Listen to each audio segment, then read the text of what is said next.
আসসালামু আলাইকুম সবাইকে। নাইমাস কুকিং আপনাদের স্বাগতম। আশা করি আপনারা সবাই ভালো আছেন। আমি আল্লাহর রহমতে অনেক ভালো আছি। আজকে আমি আপনাদেরকে তৈরি করে দেখাবো সাতদানার সিন্নি রেসিপি। একটি আপু রিকোয়েস্ট করেছে সাতদানার সিন্নি তৈরি করে দেখানোর জন্য, তাই আজকে সিন্নিটা রান্না করে নিলাম। চলুন এখন আমরা শুরু করব। সিন্নি রান্না করার জন্য প্রথমে একটি মিক্সিং বোলে নিয়ে নিচ্ছি 1.5 কাপ চিনি গুঁড়া চাল নিয়েছি। প্রথমে চালগুলোকে পানি দিয়ে ভিজিয়ে রাখবো। আমি চালগুলো 1 ঘন্টা ভিজিয়ে রেখেছি।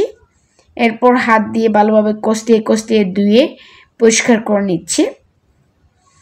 চালগুলো পরিষ্কার করার পর একটি হাঁড়ির মধ্যে নিয়ে নিয়েছি। তার মধ্যে এখন দিয়ে দিচ্ছি 1 কাপ সাবুদানা। এগুলো ভিজিয়ে রাখার প্রয়োজন নেই, আমি 2-3 বার ধুয়ে এরপর সাবুদানাটাও দিয়ে দিলাম। তারপর দিয়ে দিচ্ছি এখানে লিকুইড দুধ। এখানে দিয়ে দিচ্ছি 1/2 লিটার দুধ দিয়েছি, 1/2 লিটার পানি দিয়েছি। চুলায় বসিয়ে আমি এটাকে অনবরত নেড়ে চেড়ে ফুটিয়ে নিচ্ছি। আমি এখানে চালটা কাঁচা দিয়েছি, সেজন্য একটু ফুটাতে হবে। সাবুদানাটাও কাঁচা দিয়েছি।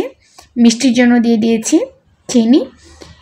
1 কাপের থেকে সামান্য একটু কম হবে চিনি দিয়েছি। 1 চামচ লবণ দিয়ে দিয়েছি। মিষ্টির মতো লবণ না দিলে মিষ্টিটা গাঢ় হয় না, সেজন্য একটু লবণ দিয়েছি। আমার চাল সাবুদানা ফুটে গেছে। এখন আমি এর মধ্যে দিয়ে দিয়েছি 1 টেবিল চামচের মতো কেওড়া জল, একটু ফ্লেভারের জন্য। আপনারা চাইলে এখানে বাদামটা দিতে পারেন, আমি বাদামটা দিয়েছি। আপনারা চাইলে আবার যদি বাদাম পছন্দ না করেন সিন্নির মধ্যে, তাহলে বাদামটা স্কিপ করতে পারেন।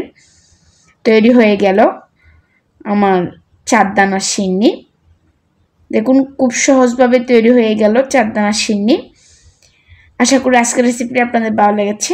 আশা করি আপনারা বাসায় ট্রাই করবেন।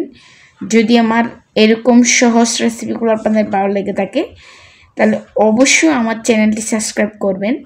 পাশের নোটিফিকেশন বেলটি অন করে রাখবেন। যখন আমি নতুন কোনো ভিডিও আপলোড করব, তখন সাথে সাথে আপনাদের কাছে নোটিফিকেশনটি পৌঁছে যাবে। অবশ্যই আমার ভিডিওতে একটি লাইক করবেন। কোনো প্রশ্ন থাকলে আপনারা আমাকে কমেন্টস করে জানাতে পারেন। সবাই ভালো থাকবেন, সুস্থ থাকবেন, আমার জন্য দোয়া করবেন। আল্লাহ হাফেজ।